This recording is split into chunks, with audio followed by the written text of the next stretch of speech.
अब बात करते हैं बढ़ती प्रचंड ठंड की। राजधानी दिल्ली की हवा एक बार फिर से जहरीली हो चुकी है। देखिए, दिल्ली का AQI 400 के पार एक बार फिर से पहुंच गया है, जो कि गंभीर स्तर पर पहुंचा हुआ माना जाता है। इस बीच प्रदूषण कंट्रोल करने के लिए CPCB और पर्यावरण मंत्रालय के द्वारा गठित CAQM ने एक इमरजेंसी बैठक बुलाई और इस बैठक में CAQM ने पूरे दिल्ली NCR में ग्रेड 4 की पाबंदियां लागू करने का फैसला किया है। आपको बता देते हैं, ग्रेड 4 लागू होने के बाद अब कारखानों, निर्माण कार्यों और यातायात पर कड़ी पाबंदियां लग जाती हैं। तमाम तरह के काम दिल्ली में इस समय रुक रखे हैं, बंद कर दिए गए हैं, सिर्फ प्रदूषण के मद्देनजर। दिल्ली NCR की तस्वीरें आप देख रहे हैं। इस पर और जानकारी हमारे सहयोगी संदीप पांडे देंगे। दिल्ली से उनका विस्तृत जानकारी लेंगे। संदीप पांडे, देखिए सर्दी बहुत ज्यादा है और ऐसे में अब प्रदूषण का जो स्तर पड़ रहा है, ये दो तरफा मार कही जा सकती है दिल्ली NCR के लोगों के लिए। ग्रेड 4 लागू कर दिया, यानी कि सारे काम इस समय दिल्ली में बंद कर दिए गए हैं प्रदूषण के मद्देनजर। देखिए, दिल्ली में अभी कुछ दिन पहले तक प्रदूषण में गिरावट दर्ज की गई थी, जिसके चलते पाबंदियों में हल्की ढील दी गई थी। लेकिन कल शाम से प्रदूषण फिर से भयावह हो गया। ऐसे में वायु गुणवत्ता प्रबंधन आयोग की समिति ने फिर से आपातकालीन एक मीटिंग बुलाई और जिसमें फैसला किया गया है कि दिल्ली और NCR में फिर से ग्रेड 4 सिस्टम लागू कर दिया गया है। ऐसे में आप देख सकते हैं, ये दिल्ली के मंडी हाउस का इलाका है, किस तरीके से यहाँ पर आसमान में स्मॉग छाया हुआ है। ऐसी हालात पूरे दिल्ली NCR में है। ग्रेड 4 सिस्टम के तहत दिल्ली में BS4 वाहनों का पूरी तरीके से प्रतिबंध लगा दिया गया है। वो दिल्ली के अंदर एंट्री नहीं कर सकेंगे और साथ ही कक्षा 5 तक के स्कूलों को छुट्टी कर दी गई है, छुट्टी करने के निर्देश दिए गए हैं। इसके अलावा अन्य जो क्लासेस हैं उनमें हाइब्रिड मोड पर कक्षाएं चलाने के निर्देश दिए गए हैं। और साथ ही में समिति ने यह भी सुझाव दिया है कि जो ऑफिस हैं, चाहे सरकारी हो या निजी, उनमें 50% स्टाफ की ही उपस्थिति हो। इसके अलावा निर्माण कार्यों पर भी प्रतिबंध लगा दिया गया है। सिर्फ सार्वजनिक कार्य क्षेत्र के निर्माण कार्य जारी रहेंगे। इसके अलावा सभी निर्माण कार्यों पर पूरी तरीके से पाबंदी लगा दी गई है। वहीं खुले में कचरा जलाना या अन्य गतिविधियां हैं वो भी पाबंद कर दी गई, जो प्रदूषण के कारक हैं। इसके अलावा दिल्ली में ठंड भी बढ़ गई है, क्योंकि पहाड़ों पर लगातार बारिश हो रही है। इसके चलते ठंडी हवाओं ने यहां पर पारे में गिरावट ला दी है। दिल्ली का आज का न्यूनतम पारा 7 डिग्री सेल्सियस दर्ज किया गया है। ऐसे में दिल्ली वासियों के लिए चुनौती अब डबल हो गई है। शुक्रिया संदीप पांडे जानकारी के लिए। और ये बढ़ते हैं आगे। आज आपको बताते हैं कि मुख्यमंत्री योगी आदित्यनाथ, आज उनकी अगुवाई में कैबिनेट की बैठक भी होने वाली है। जी हां, सुबह 9:30 बजे होने वाली कैबिनेट में अनुपूरक बजट को मंजूरी मिलेगी। अनुपूरक बजट को सदन में पेश करने से पहले कैबिनेट से मंजूरी लेना जरूरी है और ऐसे में इसीलिए ये बैठक बहुत अहम हो जाती है। अनुपूरक बजट महाकुंभ पर केंद्रित रहने वाला है पूरी तरह से, जो कि करीब 10,000 करोड़ के होने का अनुमान है।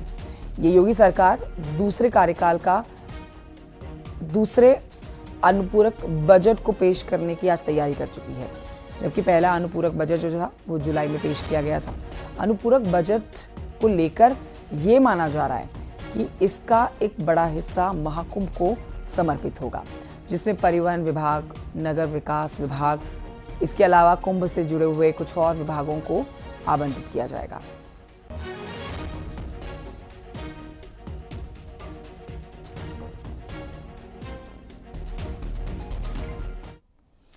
आगे बढ़ते आपको बताते हैं कि यूपी के वित्त मंत्री सुरेश खन्ना ने न्यूज 18 से खास बातचीत की है।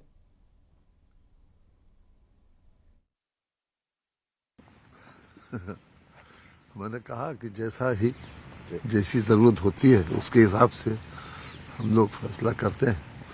योगी सरकार में फाइनेंशियल डिसिप्लिन लगातार मेंटेन रहा है और हमारी कोशिश यह है कि हमने मितव्ययता के साथ फाइनेंशियल डिसिप्लिन बनाए रहते हुए अर्थव्यवस्था को मजबूत कर रहे हैं। जहां पर जो आवश्यकता होती है उसकी पूर्ति के लिए ही हम लोग फैसला करते हैं। सर, जिस तरीके से आप लोग अनुपूरक बजट लेकर आ रहे हैं और कल सदन में चर्चा हुई, बातचीत हुई, आज अनुपूरक बजट पेश करने जा रहे हैं। विपक्ष के सवालों का मुख्यमंत्री योगी आदित्यनाथ ने जवाब दिया, लेकिन सर विपक्ष अनुपूरक बजट पर सवाल खड़े कर रहा है, वो इस पर भी सवाल खड़े कर रहा है। कल विपक्ष के तमाम बड़े नेताओं के बयान सामने आए। उनके पास तो निगेटिविटी फैलाने के अलावा कोई अप्रोच नहीं है। वो तो केवल नकारात्मक ही सोचते हैं। हम लोगों की सोच पॉजिटिव है। पॉजिटिव तरीके से प्रदेश को हर तरह से मजबूती प्रदान की जा रही है। माननीय मुख्यमंत्री जी की सोच यही है कि किस प्रकार से उत्तर प्रदेश के आम आदमी को और अधिक बेहतर सुविधाएं उपलब्ध कराएं। उनका सारा समय इसी बात के लिए, पूरा फोकस इसी बात के लिए। सर, जिस तरीके से अनुपूरक बजट है, कोई किसी भी तरह का बजट हो, लेकिन वो उत्तर प्रदेश के विकास के लिए वाकई अहम होता है। कोई भी बजट छोटा नहीं कहा जा सकता है। अनुपूरक बजट काफी महत्वपूर्ण बजट है। इसमें तमाम परियोजनाओं को बेहतर तरीके से संचालित किया जा सकेगा, उसके लिए धन की व्यवस्था होगी। तो क्या कह सकते हैं सर कि इस अनुपूरक बजट के माध्यम से, चाहे वो महाकुंभ हो और तमाम कौन कौन सी वो परियोजनाएं होंगी जिनको लाभ पहुंचेगा, ये उत्तर प्रदेश के विकास के लिए कितना महत्वपूर्ण होगा? जब 12:20 पे पता चलेगा आपको। जी, इसमें खास तौर से जो व्यवस्था है 12:20 पर ही पता चलेगा। देखिए सर, आप मानते हैं कि ये अनुपूरक बजट जो होगा वो उत्तर प्रदेश के विकास के लिए महत्वपूर्ण होगा? नहीं, हर बजट महत्वपूर्ण है विकास के लिए हमारे, चाहे वो सामान्य बजट हो या अनुपूरक। क्योंकि सोच पॉजिटिव है और जो जन भावनाओं के अनुरूप निर्णय लेते हैं। जहां जैसी विकास की परियोजनाओं के लिए जरूरत होती है धन की, उसकी व्यवस्था की जाती है।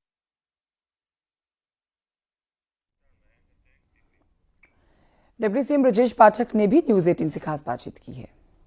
ये बजट, अनुपूरक बजट जो लेकर आप लोग आ रहे हैं, उत्तर प्रदेश के विकास के लिए कितना महत्वपूर्ण होगा? उत्तर प्रदेश के विकास को गति देने वाला ये अनुपूरक बजट होगा। और सबसे बड़ी बात है कि इस बार महाकुंभ संपन्न होने जा रहा है। महाकुंभ व्यवस्थित हो, क्योंकि दुनिया देखना चाहती है कि प्रयागराज में जो महाकुंभ के अवसर पर बड़ी संख्या में लोग आने वाले हैं। जब पिछली बार हम लोगों ने 19 में कुंभ का आयोजन संपन्न कराया था तो लगभग 25 करोड़ से अधिक लोग आए थे। इस बार 45 से 50 करोड़ लोगों की आने की संभावना है। इंफ्रास्ट्रक्चर को हम लोग बेहतर बनाने जा रहे हैं और सबसे बड़ी बात है, लोगों को आने में, जाने में, वहाँ रहने में कोई दिक्कत न हो, स्वास्थ्य सेवाओं में कोई दिक्कत न हो।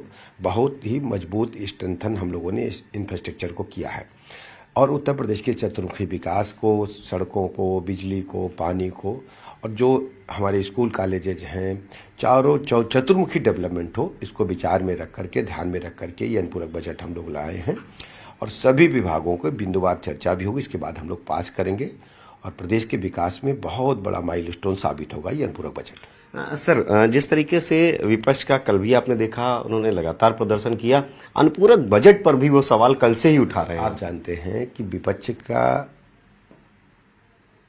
जो आचरण है प्रदेशी जनता लंबे समय से जानती है। खासकर मैं समाजवादी पार्टी की चर्चा करना चाहूँगा, इंडी गठबंधन की चर्चा करना चाहूँगा। ये जितने भी लोग हैं, इनके पास कोई नीति और एजेंडा नहीं है। सीधे रुख करते हैं संकेत मिश्रा की तरफ और जानकारी लेंगे। लखनऊ से लाइव हमारे साथ मौजूद है संकेत। 12:20 पर अनुपूरक बजट पेश किया जाएगा, लेकिन उससे पहले कैबिनेट की बैठक जो अब से थोड़ी देर के बाद होने वाली है, उस पर जानकारी दें। आज किस तरह से उत्तर प्रदेश में सियासी गलियारों में अनुपूरक बजट को लेकर हलचल मची हुई है? बिल्कुल जाहिर सी बात है कि योगी सरकार के वर्तमान वित्तीय वर्ष का ये दूसरा अनुपूरक बजट होगा और इसे आज योगी सरकार पेश करेगी। और इससे पहले, बजट को पेश करने से पहले मुख्यमंत्री योगी आदित्यनाथ के आवास पर 9:30 बजे कैबिनेट की बैठक होगी और इस कैबिनेट की बैठक में ये अनुपूरक बजट पास किया जाएगा। और अगर अनुपूरक बजट के लिहाज से देखा जाए कि आखिर इसमें क्या कुछ खास रहने वाला है, तो इसमें तमाम जो उत्तर प्रदेश में परियोजनाएं संचालित हो रही हैं, महाकुंभ जैसा आयोजन उत्तर प्रदेश में हो रहा है जिसमें पूरे देश के तमाम लोगों को आमंत्रित किया गया है और इस महाकुंभ को योगी सरकार को एक मिसाल के रूप में कायम करने जा रही है। इस आयोजन को, इस समागम को, ये सांस्कृतिक समागम है और इसके माध्यम जो अनुपूरक बजट होगा उसमें महाकुंभ को लेकर भी बजट की व्यवस्था की जाएगी। तमाम जो दूसरी परियोजनाएं हैं उनको लेकर बजट की व्यवस्था की जाएगी। वहीं दूसरी तरफ आज जब ये बजट पेश किया जाएगा, अनुपूरक बजट, विधानसभा के पटल पर। तो उस दौरान विपक्षी पार्टी लगातार कल से ही, जैसे ही शीतकालीन सत्र के पहले दिन से ही विपक्षी पार्टियों ने प्रदर्शन किया, सदन में भी उन्होंने हंगामा किया। विधानसभा अध्यक्ष को कार्रवाई स्थगित करनी पड़ी। उसके बाद फिर से सदन चला और उस दौरान भी विपक्षी पार्टियों का हंगामा जारी रहा। मुख्यमंत्री योगी आदित्यनाथ ने मुखर होकर हिंदुत्व और आध्यात्मिक राष्ट्रवाद से जुड़े हुए तमाम मुद्दों को से विपक्ष को घेरने की पूरी कोशिश की। मुख्यमंत्री योगी आदित्यनाथ हमलावर नजर आए विपक्ष को पर, और जाहिर सी बात है आज विपक्षी पार्टियां भी प्रदर्शन के मूड में हैं। अगर समाजवादी पार्टी की बात की जाए तो समाजवादी पार्टी ने अनुपूरक बजट पर कल ही सवाल उठाए थे और समाजवादी पार्टी इस प्रदर्शन करने की तैयारी में है, सदन में हंगामा करने की तैयारी में है। कल कांग्रेस पार्टी विधानसभा का घेराव करने का दावा कर चुकी है कि 18 दिसंबर को विधानसभा का घेराव होगा। लेकिन इस बीच उत्तर प्रदेश सरकार, योगी सरकार सीधे तौर पर एक ही लाइन पर अपने अनुपूरक बजट को पास कराने की तैयारियों में जुटी हुई है। और सुबह वित्त मंत्री से न्यूज 18 ने बात भी की। वित्त मंत्री सुरेश खन्ना ने सीधे तौर पर कहा कि ये बजट उत्तर प्रदेश के विकास को समर्पित होगा, तमाम परियोजनाओं को समर्पित होगा और कोई भी बजट छोटा और बड़ा नहीं होता है। अगर हम पिछले अनुपूरक की बात की जाए तो जुलाई में अनुपूरक बजट आया था वो 12,909 करोड़ का था। ये जो अनुपूरक बजट होगा, ये भी उम्मीद ये जताई जा रही है कि 10,000 करोड़ से अधिक का अनुपूरक बजट होगा। ये योगी सरकार के वर्तमान वित्तीय वर्ष का दूसरा अनुपूरक बजट है, काफी अहम बजट है और इसे कुछ देर में ही 9:30 बजे यही सीएम आवास पर कैबिनेट की बैठक होगी और उसमें इस अनुपूरक बजट को कैबिनेट की बैठक में पास कराया जाएगा। और उसके बाद शुक्रिया आपका संकेत मिश्रा जानकारी के लिए। बढ़ते आगे, लखनऊ से खबर आ रही है इस समय, जहां पर चारबाग रेलवे स्टेशन पर 5 साल के बच्चे को अगवा कर हत्या का मामला सामने आया है। जीआरपी लखनऊ ने हत्या का आरोपी इब्राहिम गिरफ्तार कर लिया है। लखीमपुर निवासी इब्राहिम की सीसीटीवी फुटेज से पहचान की गई है। आरोपी से पूछताछ कर रही है पुलिस। पुलिस ने इस पर तत्काल संज्ञान लेते हुए अभियोग पंजीकृत किया एवं उसकी खोज प्रारंभ कर दी। दिनांक 16 तारीख को तड़के सुबह उसका शव रेल यार्ड के अंतर्गत खड़ी एक अबेंडन ट्रेन के कैरिज में उसका शव मिला। पुलिस द्वारा सीसीटीवी एवं अन्य साक्ष्यों के आधार पर आरोपी, जिसका नाम इब्राहिम बताया जा रहा है, लखीमपुर का यह रहने वाला है, उसे गिरफ्तार किया गया है और आगे की विधिक कार्रवाई की जा रही है।